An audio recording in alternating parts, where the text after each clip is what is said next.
예, 지금부터 2025년 2월 통화정책 방향에 대한 이창용 한국은행 총재의 기자간담회를 시작하겠습니다. 먼저 금일 통화정책 방향 결정 배경에 대한 이창용 총재의 설명을 듣겠습니다. 예, 여러분 안녕하십니까. 오늘 금융통화위원회는 한국은행 기준금리를 현재의 3%에서 2.75%로 인하하기로 결정하였습니다. 먼저 국내외 경제 여건을 설명드린 후에 기준금리 결정 배경에 대해 말씀드리겠습니다. 우선 대외 여건을 살펴보면 세계 경제는 미국 관세 정책 등의 영향으로 성장의 하방 위험이 확대되고 물가 경로의 불확실성이 증대되었습니다. 미국은 견고한 노동시장 등에 힘입어 양호한 성장세를 지속할 것으로 전망되는 한편 유로 지역은 정치 불확실성 지속, 제조업 부진 등으로 성장세 회복이 더딜 것으로 예상됩니다. 중국은 부동산 경기 부진, 미국과의 통상 마찰 등으로 성장세가 둔화되겠지만 내수 부양책이 하방 압력을 완화할 것으로 전망됩니다. 주요국 인플레이션을 보면 미국의 경우 양호한 성장세가 이어지면서 물가 상승률이 예상보다 높은 수준을 보이고 있으며 이에 따라 미 연준의 금리 인하 속도도 느려질 것으로 예상됩니다. 유로 지역에서는 낮은 수요 압력 등으로 물가 상승률의 둔화 추세가 이어질 것으로 예상되지만 둔화 속도와 관련한 불확실성은 높은 상황입니다. 국제금융시장에서는 그간 크게 확대되었던 미 신정부 경제정책에 대한 우려가 다소 완화되고 러시아, 우크라이나 종전 가능성이 부각되면서 미 달러와 강세 흐름이 일부 되돌려지고 주요국 장기 국채금리는 하락하였습니다. 다음으로 대내 여건을 살펴보면 국내 경제는 소비가 부진한 가운데 수출 증가세가 약화되는 등 성장 둔화 흐름세가 지속되었습니다. 비상계엄 사태 이후 정치 불확실성 확대로 경제 심리가 위축된 가운데 폭설, 한파 등 기상 요인도 더해지면서 소비 회복세가 크게 약화되었습니다. 수출은 조업일수 축소 등으로 1월 중 큰 폭 감소한 데 이어 2월에도 증가세가 약한 모습입니다. 국내 물가를 보면 1월 중 소비자 물가 상승률이 국제 유가 및 환율 상승의 영향으로 2.2%로 높아졌지만 근원 물가 상승률은 1.9%로 1% 후반 수준을 유지하였고 단기 그대 인플레이션은 2월 들어 2.7%로 소폭 낮아졌습니다. 국내 금융 외환 시장에서는 원달러 환율이 국내 정치 불확실성, 미국의 관세 정책 및 연준 통화 정책에 대한 기대 변화 등에 영향받으며 높은 변동성을 이어가다 하락하였고 장기 국고채 금리는 국내의 금리 인하 기대에 영향받아 하락 후 반등하였습니다. 주택시장과 가계부채는 둔화 흐름을 이어갔습니다. 주택가격은 대부분 지역에서 하락 흐름을 이어갔으나 서울 일부 지역은 토지거래 허가구역 해제 등으로 최근 들어 아파트 매매 가격 상승폭이 크게 확대되었습니다. 금융권 가계대출은 주택 관련 대출 둔화 추세가 이어지고 기타 대출도 감소하면서 1월 중 순상황되었습니다. 아울러 지난 11월 경제 전망 이후의 대내외 여건 변화를 반영하여 앞으로의 성장과 물가 흐름을 다시 점검해 보았습니다. 먼저 금년 성장률은 지난해 11월 전망치 1.9%를 큰 폭 하회하는 1.5%로 전망하였습니다.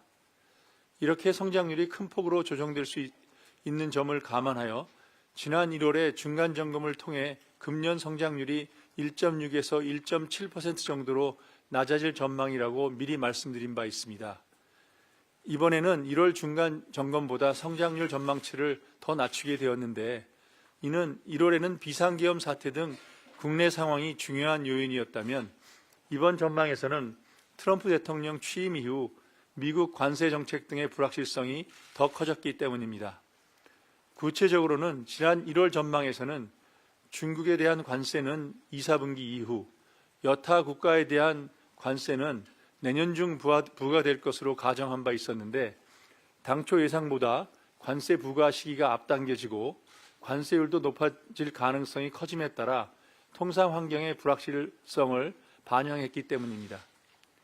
이에 더해 지난해 4, 4분기 중 예상보다 낮은 GDP 실적 효과도 함께 반영하였습니다. 이러한 성장 경로에는 주요국 통상 정책과 미 연준의 통화 정책 방향, 국내 정치 사안과 정부 경기 부양책이 어떻게 전개되는지에 따라 앞으로도 불확실성이 클 것으로 예상됩니다. 가장 큰 불확실성은 재정 정책의 영향인데 현재 추경이 발표되지 않아 이번 전망에는 반영할 수 없었지만 앞으로 추경이 편성되어 집행된다면 성장의 상방 요인으로도 작용할 것입니다.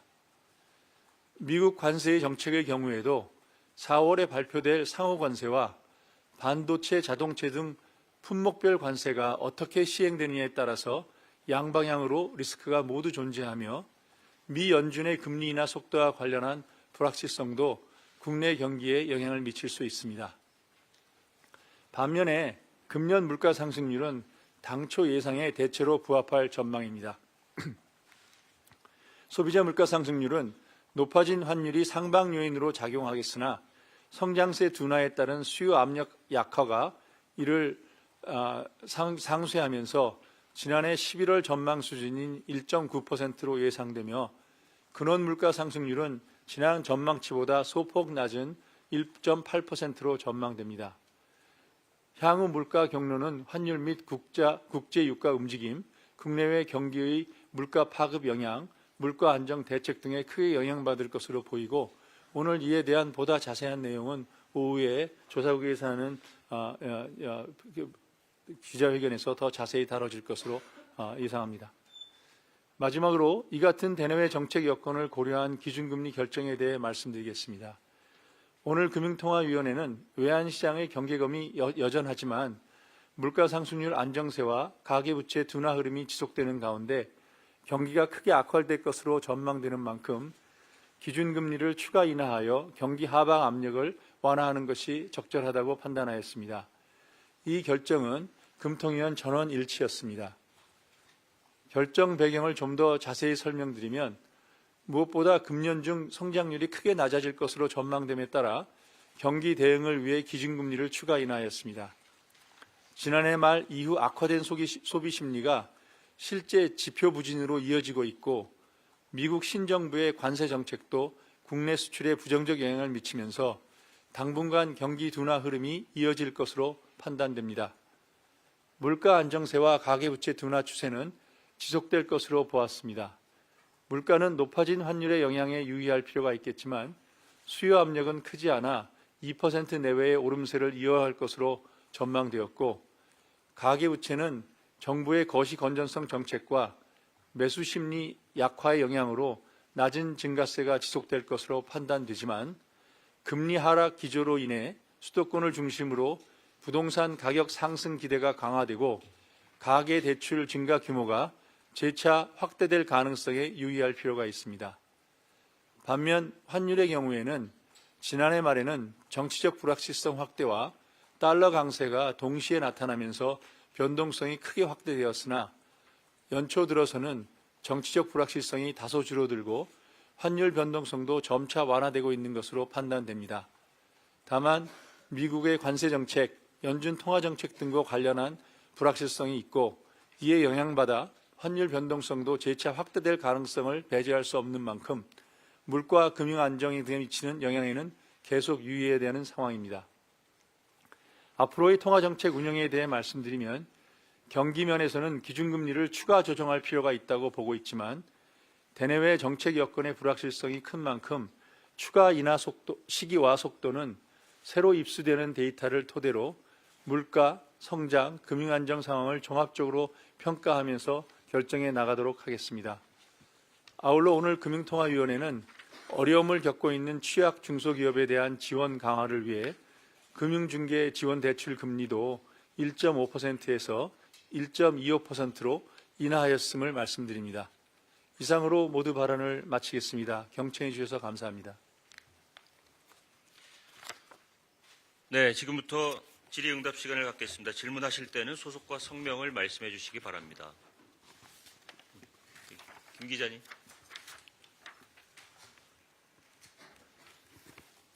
네, 중앙일보 김경입니다. 저는 향후 금리 전망과 환율에 관한 질문을 드리려고 하는데요. 우선 금통위원들의 향후 3개월 금리 전망에 대한 설명을 부탁드립니다. 그리고 시장에서는 미국의 경제 상황 때문에 한은이 올해 금리를 인하할 수 있는 여력이 줄었다고 보는 견해가 많습니다. 당초 3-4번에서 이번 인하를 포함해 한두 번 정도로 줄었다는 분석이 나오는데 어떻게 보시는지 궁금하고요. 과거에는 총재님께서 개인 의견임을 전제로 향후 6개월 내에 금리 인하는 없다라는 식으로 시그널을 주신 적이 있는데 지금은 이제 시장에 이런 식으로 명확한 메시지를 주기 어려운 상황이신 건지 관련한 설명도 좀 부탁드립니다. 두 번째로 환율에 관해서 지난 1월 금통위 당시 1,460에서 70원대이던 환율이 이제 1,420, 30원대까지 내려왔는데 이 정도 환율은 감내할 만한 수준이라고 보시는지 궁금하고요. 과거와 달리 미국의 인하 기조가 명확하지 않은 상황에서 한국이 먼저 금리를 내려서 기준금리 격차가 1.75%포인트까지 벌어진 건 이번이 처음이고 또 성장률까지 격차가 벌어지는 상황인데 이러다 보면 외국인 자금 유출이 더 가속화될 수 있다는 우려가 있습니다. 여기에 대한 설명을 부탁드립니다. 예, 우선 3개월 앞에 금리 전망에 대해서는 저를 제외한 금통위원 6분 중에서 4분은 3개월 내에서도 현 2.75% 수준에서 금리를 유지할 가능성이 크다는 견해를 말씀하셨고 나머지 2분은 2.75%보다 낮은 수준으로 인하할 가능성도 열어놓아야 한다는 의견이셨습니다. 이렇게 전망한 이유를 말씀드리면 우선 4분은 대내외 정책 여건의 불확실성이 높은 상황에서 금리의 추가 인하 여력이 빠르게 소진되는 데 대한 우려를 들으셨고요. 그래서 당분간 금리 수준을 유지한 채 여건 변화를 보는 것이 바람직하다는 의견이었습니다. 나머지 2분은 경기 하방 압력을 고려했을 때 앞으로 추가 인하의 가능성을 열어놓고 여건 변화를 보면서 판단하는 것이 좋겠다는 의견이셨습니다. 다만 금리 인하 여력에 대한 우려에 따라 추가 인하 시기에 대해서 의견을 달리하셨지만 6분 모두 통화정책이 금리 인하 국면에 있으며 향후 데이터를 보면서 인하 시점을 결정해 나가자는 데에 대해서는 공감하셨습니다. 또한 반복해서 말씀드리다만 이러한 금통위원회 3개월 전망은 항상 경제 조건에 대한 조건부 의견임을 다시 한번 강조드립니다. 지금 김 기자님 말씀하셨던 시장에서 금리를 올해 어느 정도까지 낮출 수 있는 데에서 굉장히 다양한 견해가 있다는 것을 알고 있습니다. 지금 3, 4회도 말씀하셨고 1, 2회도 말씀드렸는데 제가 언론을 쭉 보면 지금 대부분의 다수의 의견은 올해 지금 2월 저희가 금리 인하한 것을 포함해서 올해 2, 3회 정도 낮추는 것이 아마 대다수 의견인 것 같은데 지금 2월 달에 저희가 1.5% 경제 성장률을 전망한데도 저희도 내재적으로 금리 정책에 대한 가정을 하는데 지금 시장에서 생각하는 2월을 포함해서 2, 3회 인하할 가능성이 있다라는 것은 크게 저희들이 가정하고 있는 것과 다르지 않다고 말씀드릴 수 있겠습니다. 환율 수준에 대해서는 지난 1월에 비해서 지금 환율 수준이 낮아갔지만 어느 수준이 감내할 수 있냐 저희는 그런 생각은 안 하고요. 지난 1월 때도 수준보다는 지난 1월에는 변동성이 국내 정치적인 요인과 달러 강세가 맞물려 가지고 급격히 막 급등하는 그런 변동성을 보였기 때문에 저희들 입장에서는 금리를 한번 쉬어서 그 변동성을 줄일 필요가 있다고 생각해서 그 결정을 하였고 현재 그 변동성이 상당히 많이 줄어들어서 저희가 한 결정이 올바른 결정이었다고 저희 내부적으로는 판단하고 있고요. 지금 변동성은 한 달 전에 비해서는 상당히 완화되고 있다고 지금 저희들이 내부적으로 판단하고 있습니다. 예, 다음 질문 받겠습니다. 강 기자님. 네, 한국경제 강진규 기자입니다. 수정한 성장률 전망치 보면 한 차례 금리 인하로는 좀 성장 회복하기 어려운 상태로 보이는데요. 좀 금리 인하 속도를 좀 더 내야 된다는 지적도 있는 반면에 한쪽에서는 성장은 좀 재정 정책이나 이런 쪽으로 좀 더 뒷받침을 하고 금리는 환율이나 금융 안정 상황을 고려해서 현재 수준에서 충분히 장기간 머물러야 한다는 의견도 있는데요. 어떻게 보시는지 궁금하고요. 그다음에 성장률을 내린 이유로 미국 관세 정책의 발표 시기 같은 거를 설명해 주셨는데 이 하락 배경 조금 더 자세히 설명 부탁드리고 이 트럼프 관세 정책이 좀 금리 인하 속도에도 어떻게 영향을 줄 것으로 보시는지 말씀 부탁드립니다. 우선 지금 현재 수준에서 금리 인하를 멈춰야 된다고 생각하는 견해는 많지 않은 것 같습니다. 지금 저희도 말씀드렸듯이 지금 저희가 금리 인하기에 있기 때문에 몇 차례 앞으로 낮출 필요가 있다는 것에 대해서는 많은 공감대가 있고, 현재 저희가 1.5% 성장률을 예측하는데도 그러한 예상이 조금 전에 말씀드린 대로 반영이 되어 있기 때문에 현 수준에 동결하였다고 주장하는 사람은 많지는 않은 것 같은데, 다만 그 시점이 막 그냥 지금 빨리빨리 내릴 거냐 아니면 상황을 보면서 조절할 거냐라는데, 저희는 당연히 경기 말고도 그 외의 요소를 보면서 시점을 선택해야 된다, 이런 견해고요. 재정 정책에 대해서는 지금 현재 저희가 1.5% 경제 성장률을 올해 예측하는데 이미 금리가 어느 정도 하락하는 것을 반영하고 있기 때문에, 만일에 1.5% 이상의 경제 성장률이 필요하다 그러면 재정 정책과의 공조가 당연히 필요한 그런 상황이다. 그런데 재정 정책이 없다고 해서 그러면은 금리를 지금 저희들이 예상하는 것보다 더 낮추게 되면 당연히 지금 강 기자님 말씀하시는 대로 환율에 주는 영향이라든지 물가에 주는 영향이라든지 가계부채 등 우리가 지금까지 소중히 여겨온 금융안정 기조, 이런 것들이 위협받을 수 있기 때문에 저희는 지금 1.5% 정도는 저희들이 이렇게 생각하고 있습니다만, 그보다 낮아지거나 그럴 경우에는 더 필요가 있을 경우에는 재정 정책의 공조가 필요하고, 금리 정책으로만 모든 경기 문제를 해결하려는 것은 바람직하지 않다고 생각합니다. 그리고 이번에 하락 배경은 제가 모두 발언에서 얘기하듯이 저희가 계엄으로 인한 여러 가지 소비 심리 위축, 이런 것들이 굉장히 영향을 미쳐서 1월 초에 12월 자료와 1월 초 자료를 봤을 때 너무 경제가 빨리 떨어지는 국면이 있어서 저희가 중간 발표를 한 적이 있고요. 사실 그 이후에도 저희 데이터를 보고 있는데, 실제로 심리가 인하되는 것만큼이나 지금 소비와 건설 이런 쪽 부분의 데이터가 좋지 않게 나오고 있습니다. 그래서 이번에는 거기에 플러스로 그 당시에는 트럼프 대통령이 취임하기 이전이라 관세 정책에 대해서는 가정할 그런 정보가 없었는데, 지난 한 달간 트럼프 관세 정책의 큰 모양, 이런 것들이 많이 드러나서 그것을 반영해서 1.6% 1월 달에 했던 것보다 조금 더 좀 낮춘 면이 있고요. 지금 그때에 비해서 자료가 얼마나, 지금 우리가 맡은 자료에 어느 정도 변화가 있는지, 그리고 각 항목에 대한 그 성장률에 대한 기여도나 이런 것은 오늘 오후에 그 경제 전망 발표에 좀 자세히 들으시면 될 것 같습니다. 그리고 관세 정책이 저희 금리에 미치는 영향은 말씀드린 대로 트럼프 관세 정책은 지금 너무 불확실한 점이 많아서 저희가 어떤 가정을 해서 지금 저희 성장률에 반영을 해놓고 있고, 그 성장률에 따라서 저희 금리 정책과 물가 이런 것들이 미치는 영향을 앞으로도 계속 변화해 갈 거기 때문에 지금 확정적으로 말씀드리기 어렵다고 말씀드리겠습니다. 네, 다음 질문. 남 기자님. 안녕하세요. 안녕하세요. 유시스 남주현 기자라고 합니다. 저 1월 금통위 이후에 이제 국내 요인인 전국 불안이 이제 성장률과 환율, 그리고 이번 금리 인하에 어떻게 얼마나 영향을 미쳤는지 좀 궁금합니다. 저 1월에는 환율에 이제 30원 가량 영향을 미쳤다, 이렇게 말씀 주셨는데요. 현 수준에서는 어느 정도 영향인지, 또 그리고 이제 성장률 전망치를 얼마나 깎았는지도 함께 여쭙고 싶습니다.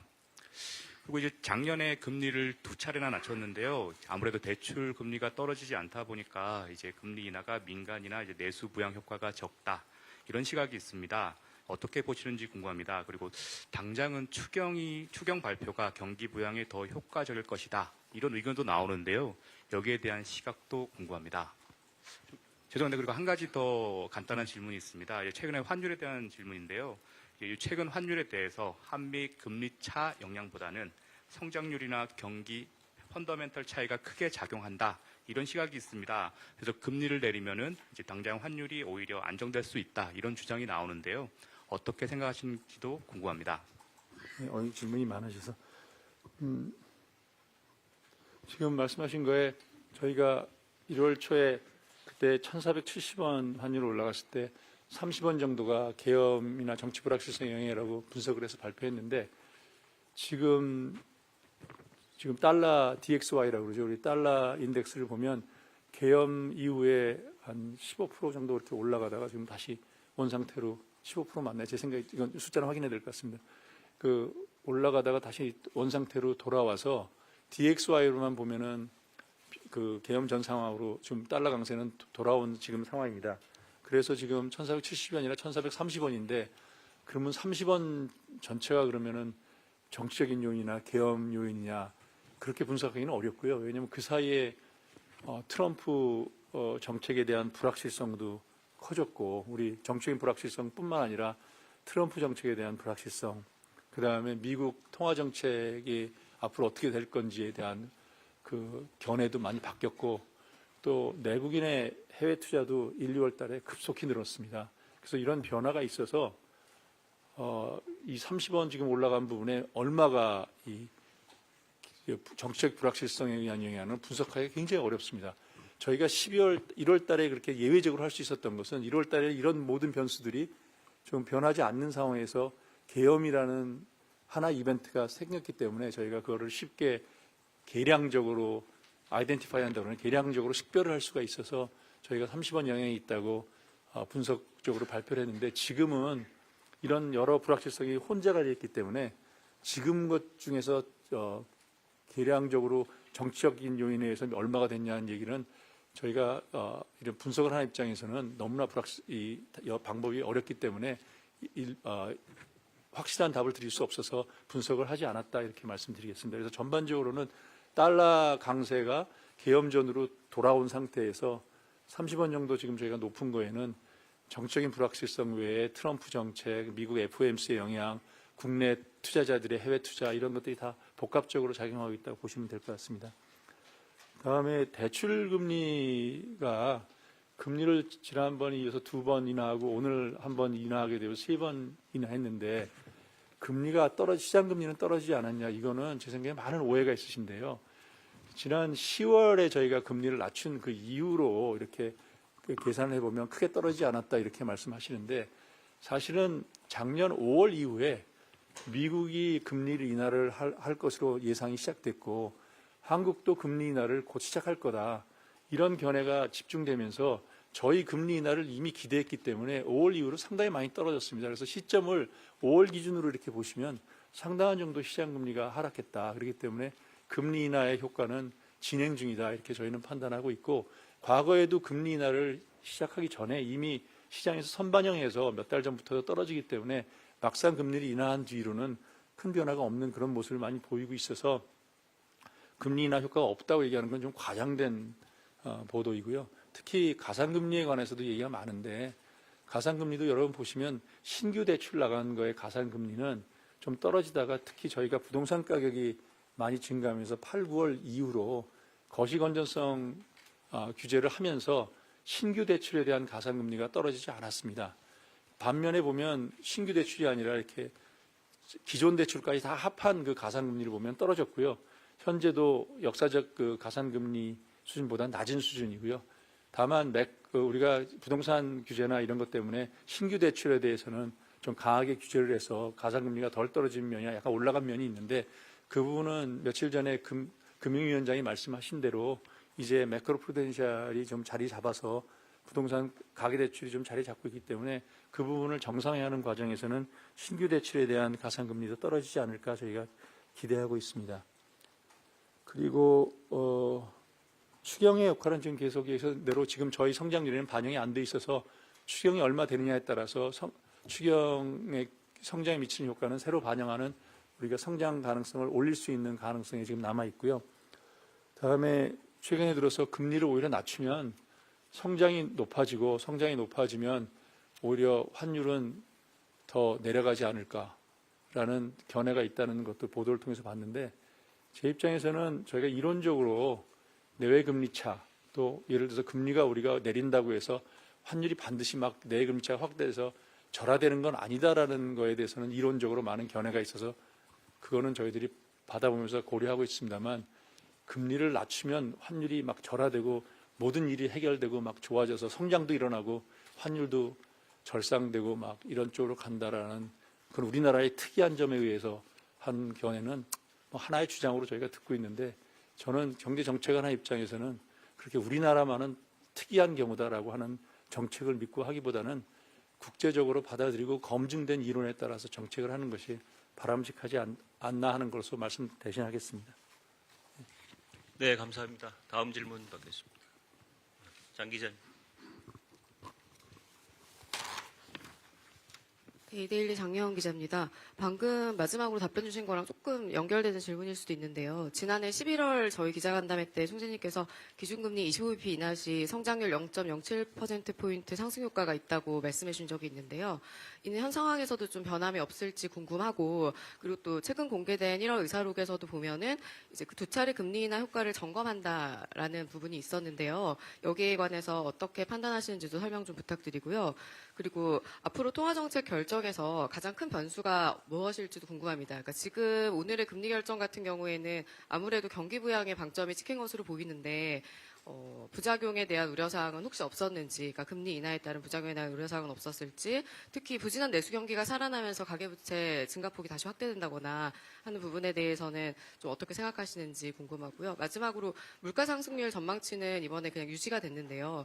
아무래도 환율 같은 이제 공급 측 상방 요인이 있음에도 불구하고 수요 측이 부진해서 물가는 안정될 것으로 보시는 것 같은데, 그렇다면은 하반기에 내수 회복에 따라서 물가 상승률을 자극할 가능성에 대해서는 어떻게 보셨는지 궁금합니다. 이게 보통 계량적으로 말씀하신 대로 25bp 금리를 인하하면 성장률은 0.07% 올라갈 수 있다는 게 계량적인 답이고요. 그런 생각을 하면 지난 하반기에 두 차례 금리 인하한 것들 뭐 이런 걸 고려하면 올해는 한 0.15% 정도 성장률 제고 효과가 있을 거라는 것을 이미 반영을 해서 모델에는 집어넣습니다. 그래서 저희 예측치에. 그런데 저희가 재점검을 해야 된다는 건 뭐냐면 그런 금리 인하의 상황에서 현재 굉장히 많은 불확실성이 있고 특히 이 정적인 불확실성이 아직도 가시지 않는 그런 상황이기 때문에 그냥 평균적인 계량 모델을 통해서 평균적으로 한 금리 인하 효과가 이런 불확실성이 되다 보니까 사실 12월, 1월 달에 저희가 볼 때 지출이 안 일어나고 하는 일이 벌어졌거든요. 그래서 저는 빨리 이 정치적 불확실성이 사라지기를 바라고 있습니다. 그래서 이런 저희들 점검해 본다는 뜻은 금리를 인하했는데 그것들이 지금 저희가 원하는 정도로 이 경제 성장에 영향을 주는지는 다른 변수도 워낙 많아서 그런 것들을 점검해 보겠다는 뜻이고 계량 모델적으로는 지금 장 기자님 말씀하시는 그런 견해를 가지고 있습니다. 그리고 지금 말씀하신 금리를 이렇게 인하하게 되면 가계부채하고 부동산 가격에 대해서 어떻게 영향이 있겠냐 그러는데 지금까지 저희가 볼 때는 서울 지역의 그 부동산 거래 허가제가 좀 완화된 그런 쪽은 가격이 올라가고 빠르게 올라가고 있는데 다른 부분까지는 아직 이렇게 번져나가는 정도는 아직 아닌 것으로 파악하고 있고 지방 부동산 가격은 계속 내려가고 있습니다. 그래서 기본적으로 이제 앞으로 금리가 더 인하 기조로 가게 되면 그것에 미칠 영향은 반드시 더 봐야 된다고 생각하고 있고요. 근데 저희들이 부동산 가격을 직접 보다 보기에는 작년에도 말씀드렸습니다만 이를 기름 부을 가계부채 증가가 얼마나 증가하느냐 그것이 저희들한테 더 관심이고 다행스럽게 가계부채는 1월 달에는 마이너스로 돌아섰고 2월 달에는 다시 좀 뭐 3조 이상으로 이렇게 올라가는 모습을 보이고 있는데 그 정도면 제 생각에 GDP 대비 가계부채 비율은 올라가지 않을 것 같고요. 그래서 더 지켜봐야 됩니다. 그래서 우리가 목표는 어떤 규제가 완화돼서 특정 지역의 부동산 가격이 올라가는 것은 바람직하진 않지만 그걸 통화정책으로 어쩔 수 없는 거고요. 다만 저희는 가계부채가 이때까지 이제 GDP 대비로 떨어지는 그 기조가 며칠 전에 우리 최 대행께서 얘기하듯이 우리의 중요한 정책 목표로 계속 됐으면 좋겠고요. 향후에 그 부동산 경영 말고도 지금 뭐 여러 가지 불확실성을 저희들이 그 통화정책에 큰 관심사를 보고 있습니다. 그리고 물가 상승률은 환율 때문에 분명히 영향받을 겁니다. 그래서 환율이 어느 선에서 저 유지가 될지는 지금 오늘 1430선대로 이렇게 밑으로도 좀 내려가고 그래서 일반적으로 얘기하기 어려운데 환율이 높은 수준이 계속 유지되면 당연히 물가 상승률에도 영향을 주고 있지만 물가 상승률은 저희가 경기가 높지 않기 때문에 어느 정도 저희들이 관리할 수 있을 거라고 지금 보고 있어서 1.9%를 예상하고 있는데 환율로 인해서 수입 물가, 특히 농수산물이라든지 뭐 이런 것들이 많이 올라간 상태이기 때문에 생필품 가격이 많이 올라간 상태라 제가 매번 말씀드립니다만 사실 물가를 사람들이 걱정하는 거는 물가 상승률도 걱정하지만 물가 수준에 대해서 특히 생필품의 물가 수준에 대한 걱정이 굉장히 많은데 이 문제는 통화정책으로는 도저히 해결할 수가 없고 우리가 계속해서 생산자를 보호하기 위해서 소비자가 희생하는 것을 계속하면 이 문제는 전혀 해결이 안 됩니다. 그래서 저는 생산자 보호와 소비자 보호를 좀 균형 있게 접근해서 이 물가 수준에 관한 문제에 대한 구조조정은 정말 필요하다. 이 문제를 계속해서 강조해서 말씀드리고 싶습니다. 네, 감사합니다. 다음 질문. 오 기자님. 예, 매일경제 오수연입니다. 말씀하신 대로 트럼프 정부 출범 이후에 첫 금통위인데요. 한 달여간 이제 트럼프 통상 정책이 현실화하는 과정을 보셨을 텐데 여기에 대한 평가와 우리 수출에 미치는 파급 효과를 어떻게 보고 계신지 좀 구체적인 데이터가 가능하다면 함께 포함해서 말씀 부탁드립니다. 그리고 한 가지 더 추가하면요. 성장률 전망치가 큰 폭으로 이제 하향이 됐는데 시장에서는 이보다 더 낮은 성장률을 전망하는 기관들도 다수 있습니다. 그래서 여러 가지 부정적인 시나리오가 겹치면 성장률이 1.5%를 하회할 가능성이 있을지, 그리고 그 경우에 기준금리를 지금 예상하시는 경로보다 더 크게 낮출 필요가 있다고 보시는지에 대한 말씀도 부탁드리겠습니다. 예, 트럼프 정책 아마 이따 오후에 아마 여러분 조사국장이나 조사국 팀하고 얘기할 때 더 많이 자세히 나눌 텐데 저희들이 지금 1.5% 성장을 가정할 때는 어느 정도 저희들이 파악하고 있는 바를 반영을 하고 있습니다. 그래서 지금 이미 발표된 철광과 알루미늄에 대한 관세는 집어넣고 그다음에 저희가 이런 모델을 할 때는 우리뿐만 아니라 다른 나라 특히 우리 주요 파트너들에 대한 관세 효과들을 이미 집어넣어서 봐야 되거든요. 그래서 아까 모두 발언을 말하듯이 중국에 대한 관세 추가적인 10%는 사실 올해 하반기부터 영향을 줄 거라고 1월달 생각했는데 실제 땡겨져서 올해 벌써 1, 4분기부터 영향을 주는 것으로 저희들이 당겨서 파악을 했고 그 밖에 주요 교육국에 관한 관세는 내년서부터 영향을 미칠 거라고 생각했는데 올해 중순 넘어서는 영향을 미칠 거라고 생각하고 있고요.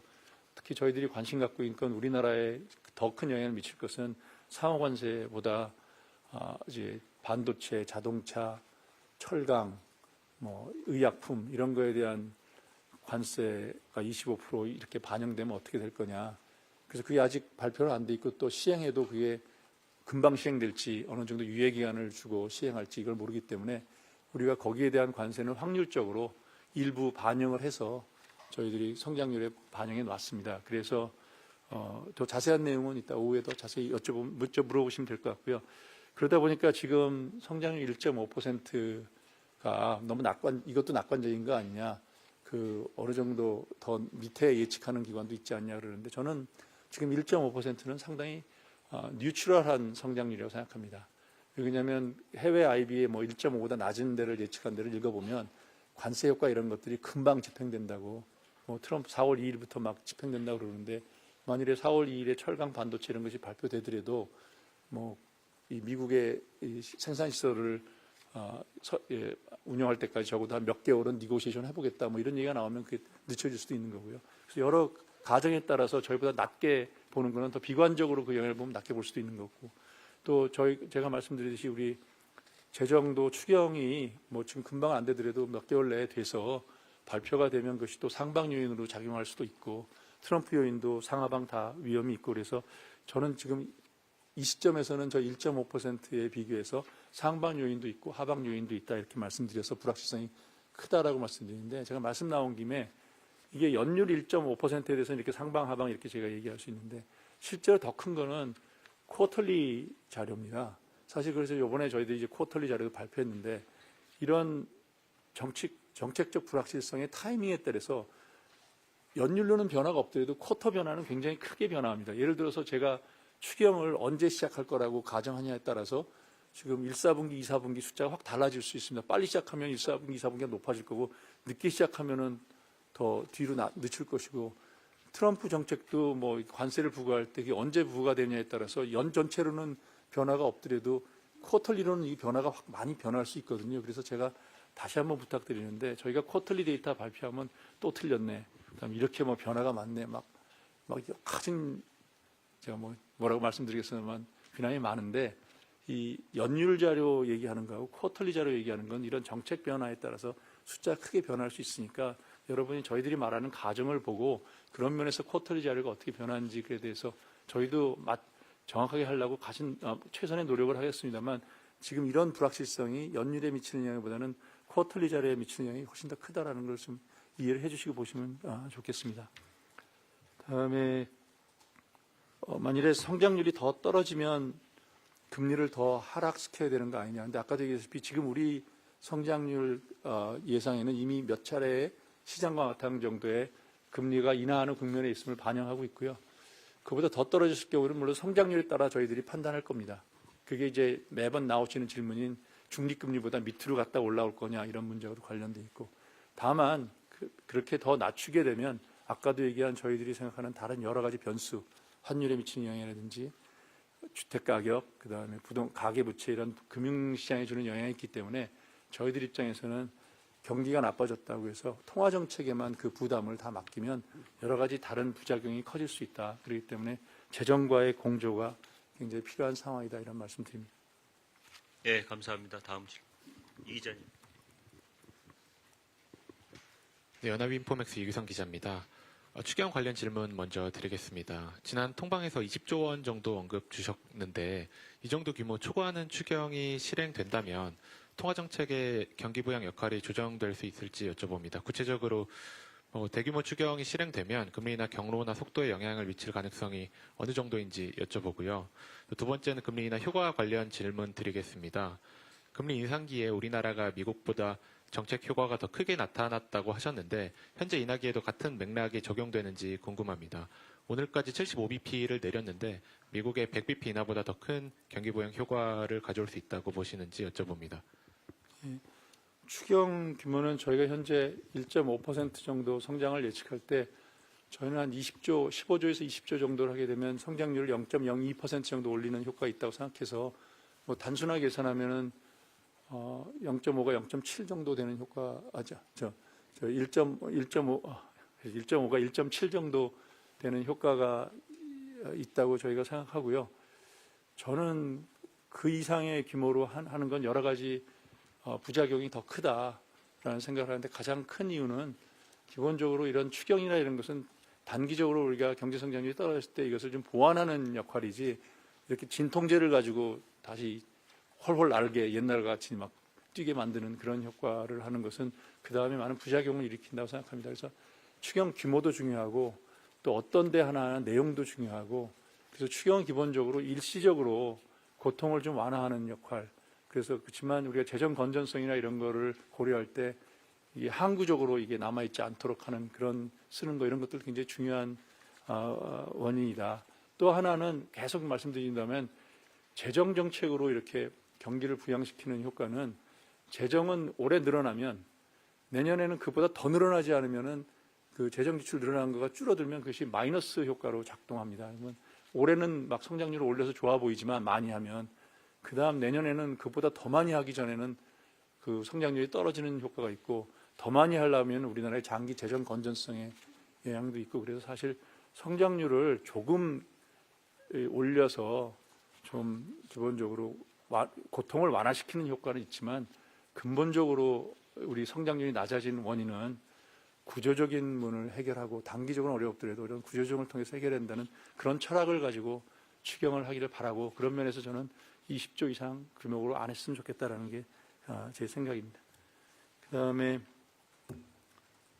지금 저희가 금리를 막 올릴 때 저희가 금리 인상하는 것이 미국보다는 효과가 더 크다고 얘기했다는 거에 기본적인 원인은 저희들이 변동금리부 이 대출이 많아서 미국은 모기지라든지 이런 거가 보통 뭐 30년 뭐 이렇게 장기 대출이라 금리를 좀 올리더라도 부동산 대출이라든지 여러 장기 금리들의 변화가 없어서 그 미치는 영향이 시차를 가지고 좀 시간이 오래 걸리기 때문에 우리는 금리를 조금만 올려도 사실 총수에 주는 영향은 미국보다는 훨씬 높다라는 말씀을 드린 적이 있습니다. 같은 논리로 금리를 내릴 때도 저희는 대출 금리가 따라서 빨리 내릴 수 있고 반면에 미국은 장기 금리가 많기 때문에 금리를 조정할 수 있는 폭이 저희보다 느리기 때문에 당연히 대칭적으로 금리를 인하할 때도 총수해 주는 영향이 이론적으로는 더 우리가 더 크다고 볼 수 있습니다. 다만 지금 현 상태에서는 저는 금리뿐만 아니라 현재 우리가 갖고 있는 여러 가지 불확실성, 특히 국내 경제의 정치적 불확실성이 굉장히 아직도 남아있는 상황이기 때문에 이것이 금리 인하가 기업의 투자와 직접 연결될지, 그다음에 금리 인하가 소비자들의 지갑을 여는 거와 금방 연결될지 이런 것에 대해서는 저희가 좀 더 살펴봐야 되고, 그런 의미에서는 저는 빠른 시간 내에 정치적 불확실성이 좀 해결됐으면 하는 바람이 큽니다. 네, 감사합니다. 다음 질문 받겠습니다. 이 기자님.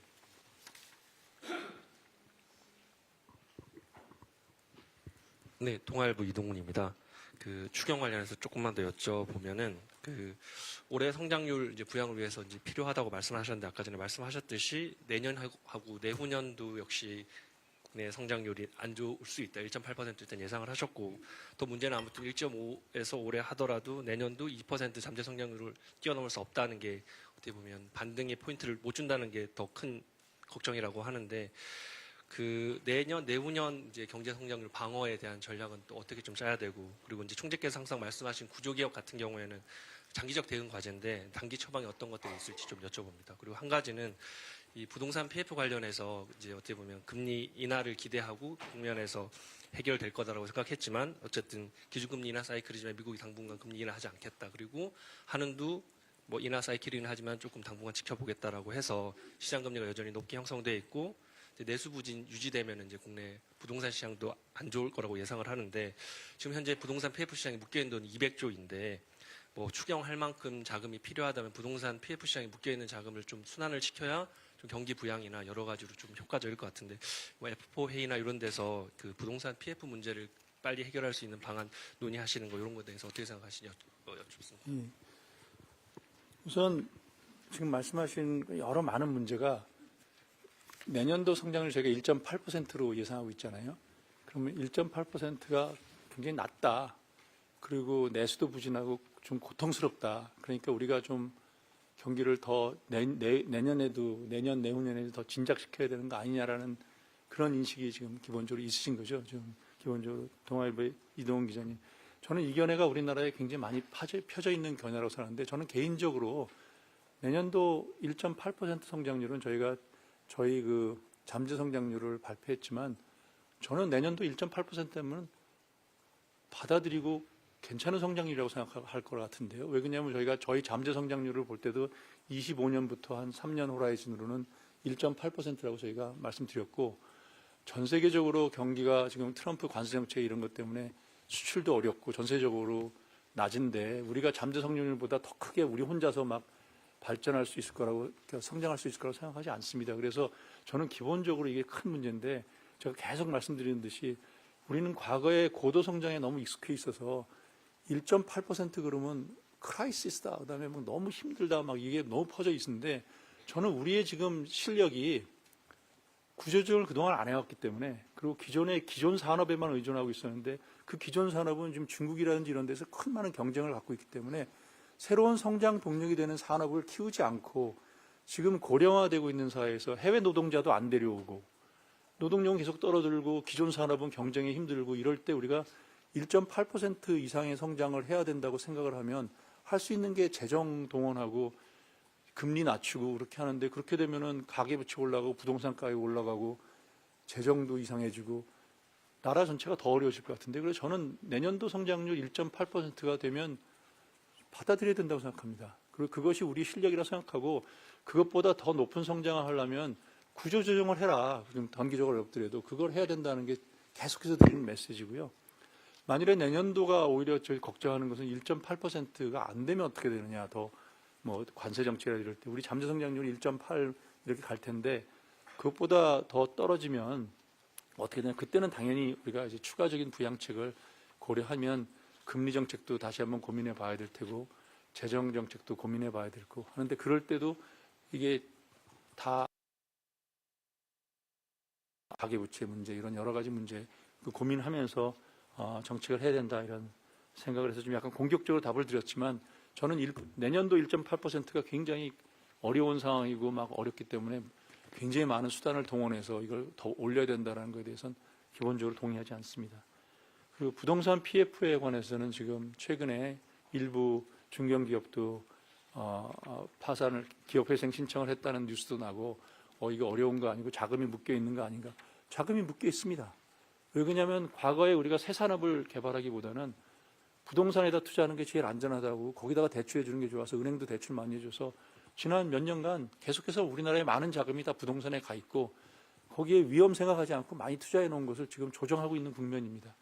그래서 어떻게 생각하면 그 묶여 있는 자금이 이제 부동산이 아니라 신성장하는 쪽으로 돌아가도록 우리가 도와줘야 되기 때문에 지금 저는 이 현재 일어나고 있는 일은 부동산 PF가 커졌고 부동산에 대한 너무 많은 집중 투자되는 것이 지금 연착륙되도록 구조조정하는 과정이 있다고 생각하고요.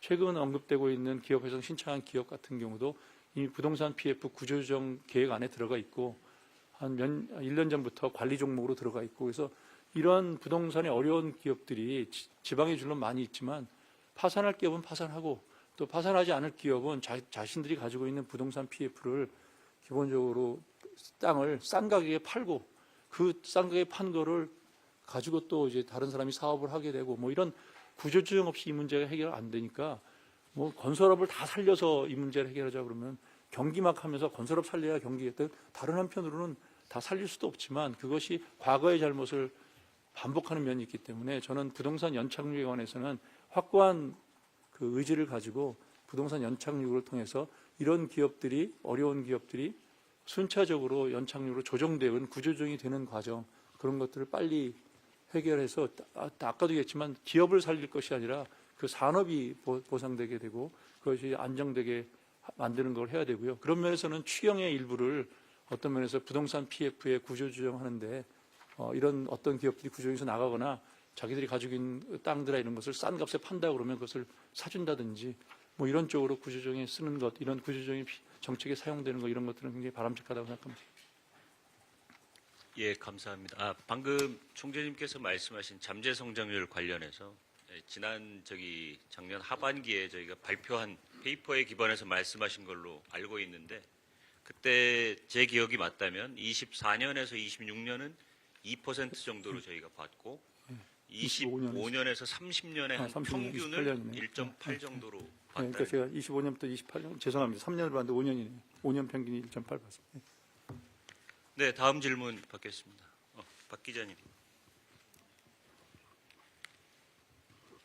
안녕하세요. 저 아이뉴피시파 박은경 기자라고 하는데요. 오늘 기준금리를 인하하면서 중립금리의 밴드 안으로 좀 들어갔다고 보여지는데 2.75%의 지금 현재 금리가 중립금리와 갭이 어느 정도인지 또 추가 인하 여력이 있는지 궁금하고요. 또 그 추가 인하에 대한 시장의 경계감이 좀 과도하다고 보시는지 좀 경계를 해야 한다고 보시는지도 말씀 부탁드립니다.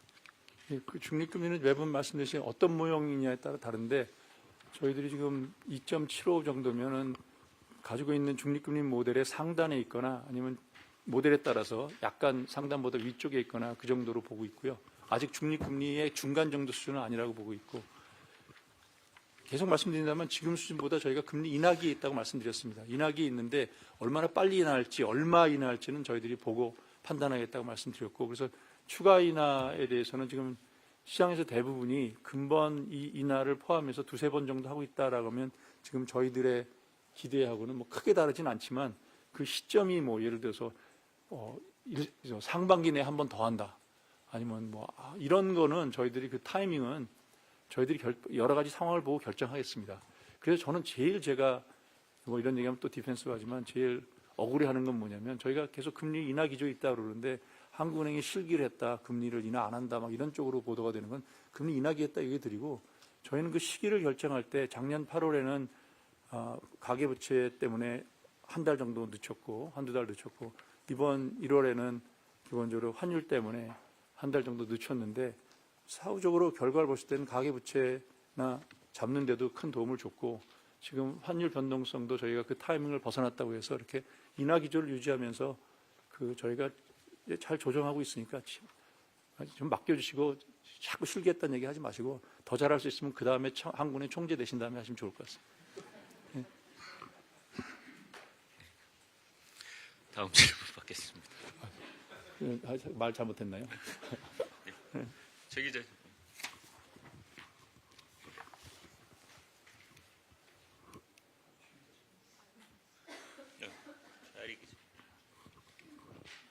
네, 조선일보의 최아리 기자입니다. 오늘 추경 관련 질문이 많이 나왔는데요. 조금 더 구체적으로는 KDI가 지난주에 경제 전망 발표하면서 재정 정책보다 통화 정책으로 대응해야 한다 이렇게 언급했는데 이 부분에 대해서 어떻게 생각하시는지 궁금하고 또 물가 상승률 관련해서도 KDI 전망을 1.6%로 하는보다는 훨씬 낮은데 이 차이는 어디서 온 건지도 궁금합니다.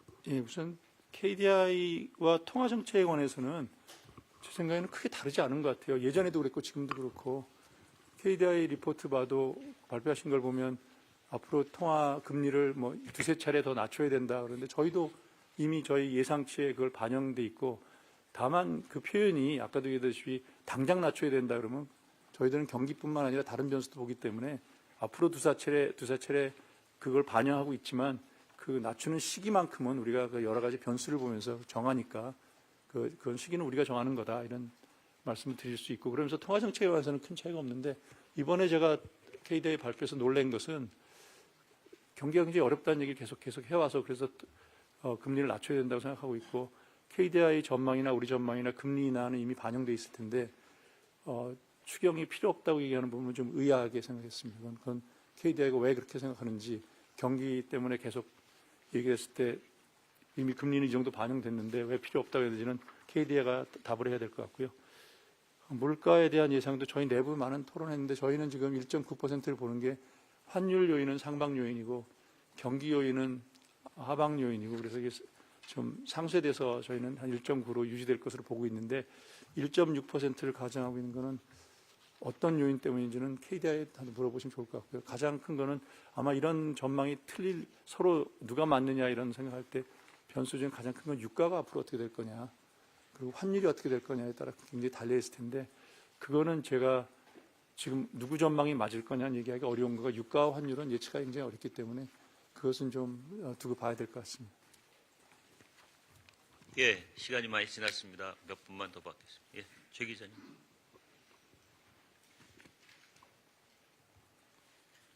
네, 저 블룸버그 최현웅 기자입니다. 한 가지 여쭤보겠습니다. 미국의 관세 정책, 통상 정책, 환경 변화를 이걸 우리 잠재 성장률에 영향을 미칠 만한 구조적인 변화로 봐야 될지 또는 금리 정책으로 대응을 해야 될 그런 일시적인 충격으로 봐야 될지 여쭤보고 싶습니다. 감사합니다. 미국 관세 정책 외에도 여러 요인이 저희 경기에 영향을 주잖아요. 지금 하나 말씀하신 거는 관세 정책으로 인해서 갑자기 관세가 크게 부과돼서 우리 경제가 저희가 생각하는 1.5보다 확 떨어지면 어떻게 될 거냐. 그거는 참 어려운 결정입니다. 그래서 그럴 때는 저희 생각하는 패스보다 확 나빠지면 저희들이 당연히 금리 정책으로만 하는 거는 안 맞겠죠. 여러 가지 다른 정책을 해야 되지만 경기 부양에 추가적인 요인이 있을 경우에는 당연히 재정과 통화 정책이 공조를 해서 대응을 해야 된다는 말씀 드리고요. 저는 이런 관세 정책 이런 것들을 보면 결국은 우리나라의 산업 구조가 바뀌어야 된다라는 거고 여러분 우리가 굉장히 수출 중심의 경제다라고 다들 이해하고 있잖아요.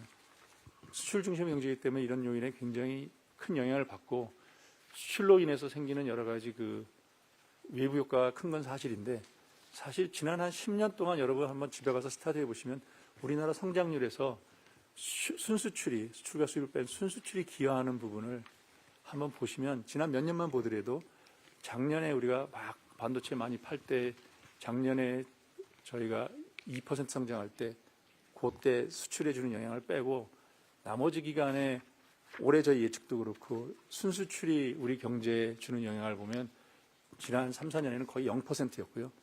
그 전에 저희가 2, 3% 성장할 때도 순수출이 주는 영향은 과거와 달리 굉장히 작습니다. 그 순수출의 영향이 수출 산업이 중요하지 않다는 것이 아니라 그것이 이미 우리의 경쟁력이 많이 낮아졌기 때문에 그만큼 과거처럼 수출로만 위해서 막 낙수 효과가 있고 하는 그런 시기가 변했기 때문에 지금 어떤 면에서는 관세나 이런 데서 영향을 받고 뭐 이런 거 이상으로 어떤 새로운 산업이 들어서지 않고서는 기존 산업에 대한 이 관세 효과 이런 것들이 굉장히 크게 영향을 받을 수 있기 때문에 수출 중심이라고 과목 내용을 보십시오. 그래서 저는 계속 얘기하지만 새로운 산업이 등장하지 않고서는 이 문제 해결할 게 없다. 그래서 저는 금리와 재정 정책은 단기적으로 고통을 좀 약화시켜 주는 거지 이런 계속 미국 정부의 관세 정책 이런 것이 변화할 때 우리가 어떻게 대응할 거냐 그러면 저는 산업 구조적인 변화가 있어야 되고 저는 지난 10년간 우리 정부가 가장 뼈아프게 느껴야 될 것은 지난 10년간 새 산업이 도입되지 않았다. 그리고 그 뒤에는 왜 도입되지 않았냐면 새 산업을 도입하려면 창조적 파괴가 필요하고 누군가는 고통을 받아야 되는데 그 사회적인 갈등을 감내하기 어려워서 다 이것저것 피하다 보니까 새 산업이 하나도 도입되지 않았다고 해서 우리 제 신년사에도 얘기했지만 그 문제를 해결하지 않고서는 이런 문제 계속 반복된다고 생각합니다. 예, 감사합니다. 시간이 많이 지났습니다. 죄송하지만 마지막으로 오 기자님. 네, 안녕하세요. 연합인포맥스의 오진우 기자입니다. 먼저 그 추경 관련해서 20조 이상 안 했으면 한다라는 게 총재님 의견이라고 말씀하셨는데요. 이게 정치 상황에 따라서는 뭐 상반기, 하반기 나눠서 20조 이상 추경이 들어올 가능성도 충분히 있다고 보여지고요. 궁금한 거는 뭐 예를 들면 35조 뭐 이상 그 정도 대규모 추경이 들어왔을 때 예정됐던 금리 인하 경로에서 조금 조정이 있을 수 있는 건지, 예를 들면 3번의 무게를 뒀다가 2번으로 무게를 둘 수 있는 건지가 궁금하고요. 그다음에 중립금리 관련해서 방금 잠깐 답변하신 게 상단이거나 아니면 상단보다 약간 위쪽이다라고 말씀을 하셨는데, 지난 금통위 때는 금융 안정을 감안한 중립금리의 상단이다라고 말씀을 하셨는데요. 지금 말씀하신 거하고 지난번 말씀이 그냥 금융 안정 감안한가 안 한 거 차이인지를 여쭙고요. 하느니 금융 안정을 감안한 중립금리를 봐야 된다라고 지난 금통위에 써 있었는데 그 부분에 대한 총재님 생각은 어떤지 설명을 부탁드립니다. 그러니까 2.75가 여전히 좀 제약적이라고 보시는지 설명을 부탁드리고요. 그다음에 금통위원 네 분이 이제 3개월 내 동결 뭐 의견을 주셨고, 두 분은 이제 인하가 가능하다라는 의견을 주셨는데, 이 두 분과 네 분의 차이가 그냥 시점의 차이인 건지 아니면 보시는 최종금리 수준에서도 차이가 있으신 건지 좀 설명 가능하시면 설명을 부탁드립니다. 마지막 질문은 제가 금통위원 네 분한테, 여섯 분한테 본인들이 생각하는 최저금리가 얼마인지 물어보지 않았기 때문에 제가 알지 못합니다. 사실 이제 저희가 3개월 기준으로 발표하는 것이 아니라 만약에 1년 정도 이후까지 발표하는 쪽으로 간다면 그에 대한 견해가 더 알 수 있을 텐데, 지금은 모든 분들에게 마지막 금리가 어느 정도 갈 건지에 대해서는 개별적으로 여쭤보지 않았기 때문에 거기에 대한 답은 드리기 어렵고요. 지금 그 두 분과 네 분의 차이는 아까도 얘기했다시피 어디다가 좀 방점을 둬서 일단 좀 홀드하면서 지켜볼 거냐, 아니면 내리는 걸 견제로 하고 내리지 말지 결정할 거냐, 그런 거에 대한 차이라고 저는 느껴지고요. 그 다음에 중립금리 모델은 계속 말씀드린다듯이 당연히 금융 안정을 고려하는 모델은 좀 중립금리가 높죠. 그런데 지금 지난번에 3% 기준으로 말씀드린 거고 지금은 2.75%를 기준으로 말씀드렸기 때문에 어떤 모델을 보더라도 조금 더 이렇게 양쪽 모델 다 내려온 그런 상황이고요. 여러 모델이 있는데 그 모델의 중립금리 상단보다 위쪽에 있게 하는 모델도 몇 개 있고, 그 다음에 상단에 추포지하는 모델도 있다, 이런 말씀을 드린 거고요. 아직까지도 어느 모델을 하든 중립금리의 중앙값보다는 높은 쪽에 있다. 그래서 여러 가지 다른 인덱스를 볼 때도 약간은 중립적이거나 긴축적인 상황에 있다, 이렇게 표현하고 있습니다. 그리고 추경은 뭐 당연히 정부가 결정하는 거죠. 저도 사실 추경에 대해서는 더 자세하게 말씀 안 드리는 것이 좋다고 생각합니다. 제가 추경에 대해서 말씀드린 그 이전에는 국회에도 답변했습니다만, 제가 재정에 대해서 언급한 것은 제가 제 임기 2년, 지금 3년 가까이 되는데 거의 없다가 이번에 계엄 사태를 나왔을 때 제가 말씀드린 것은 워낙 경제 문제하고 정치 문제가 엮여 있어서 그 정치적으로 다른 견해가 많아서 이 문제에 관해서 혼선이 있고, 특히 정부는 또 어떤 면에서는 정부는 정치에 저희들보다 더 가깝게 연결이 되어 있기 때문에 어떤 정확한 답을 내기 어려운 그런 상황에서 중앙은행 입장에서는 이런 불확실성을 없애기 위해서는 어느 정도 견해가 가장 정치 중립적으로 볼 때 우리 경제에 가장 바람직한 거냐, 그것을 얘기한 숫자를 얘기했습니다. 그래서 이 이상으로 이제 추경 논의도 되고 있고, 그래서 저는 더 이상 추경의 구체적인 내용이라든지 내역에 대해서는 얘기하는 것은 중앙은행 총재로 바람직하지 않다고 생각하고요. 다만 지난 한 두세 달의 시기에는 워낙 우리가 정치적으로 민감하고 누군가는 정치적으로 중립적으로 볼 때 경제적으로 가장 바람직한 견해가 뭔지에 대해서 얘기할 필요가 있다고 생각해서 FOA나 이런 데서도 얘기를 하면서 말씀드린 거라고 얘기하고요. 그래도 향후 이 견해와 달리게 뭐 추경이 굉장히 큰 폭으로 증가하거나 그러면 그 이전과 마찬가지로 저희들은 그걸 반영해서 저희들 예측치에 넣어서 그 상황에서 우리가 볼 때 가장 좋은 그 통화 정책의 반영이 뭔지를 그렇게 해서 판단해 나갈 것이고요. 뭐 우리나라 상황이 더 어려워지기 전에는 추경의 뭐 규모나 어디로 쓰는 게 바람직하지 않느냐에 관한 논쟁은 아마 여러분 이제 많이 안정화되면 더 이상 제 입에서 듣기는 어려울 거고요. 다만 빠른 시간 내에 정치적으로 안정화돼서 그런 제가 이런 얘기를 할 필요가 없게 됐으면 좋겠습니다. 예, 감사합니다. 시간이 많이 지났습니다. 이것으로 오늘 기자간담회를 마치도록 하겠습니다. 감사합니다. 네, 감사합니다.